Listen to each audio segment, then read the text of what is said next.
terma jamoamiz bosh murabbiyi Islombek Ismoilov. Ta'sirotlar qanaqa? Avvalambor chempionlik ta'sirotlari qanaqa? Ta'sirotlar zo'r.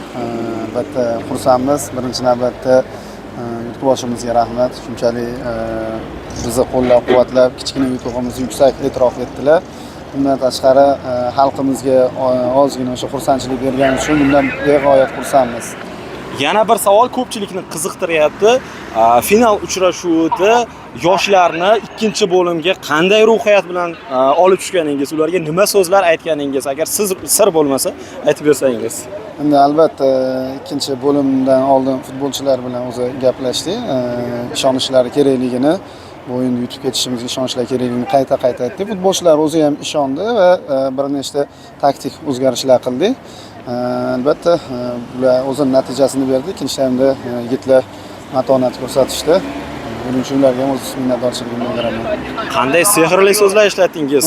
Sehrli so'zlar yo'q, ularga aytdik.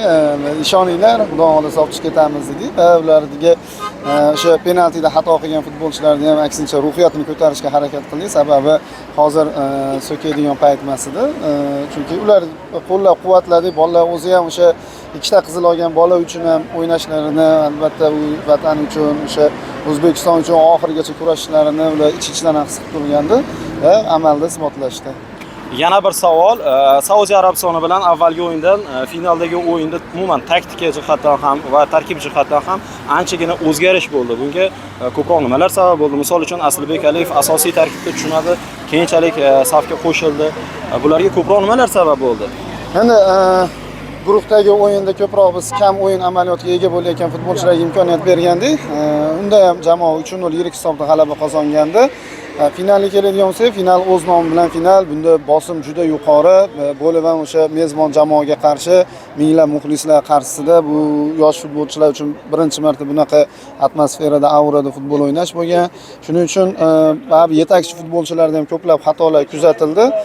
Aslibek Aliyevga keladigan bo'lsak, bizda o'sha har bitta futbolchini o'yindan oldin o'sha tahlil qilamiz, uchrashuvga tayyor emasligi. Bu uchrashuvga ko'proq Nurbek Sarsenbayev tayyor deb bilgandik. Aslida o'sha rejamiz bo'yicha ikkinchi taymda chiqib o'yinni kuchaytirishi kerak edi. Yana bir savol, aynan mana shu musobaqa jarayonlariga tayyorlashda, futbolchilarni tanlashda ko'proq nimalarga e'tibor bergansiz?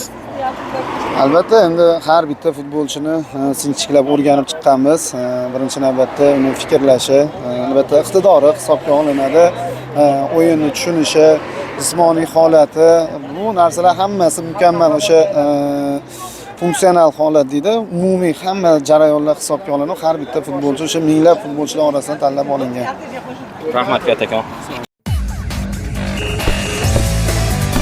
Zarba! Gol! Futbol O'zbekiston. Assalomu alaykum qadrli do'stlar, o'zbek futboliga ixlosmand bo'lgan barchaga biz eng tezkor yangiliklarni yetkazishda davom etamiz. Mabodo kanalimizga obuna bo'lmagan bo'lsangiz, podpisatsiya tugmasini bosgan holda obuna bo'ling va eng qaynoq yangiliklarni biz bilan birga kuzatib boring.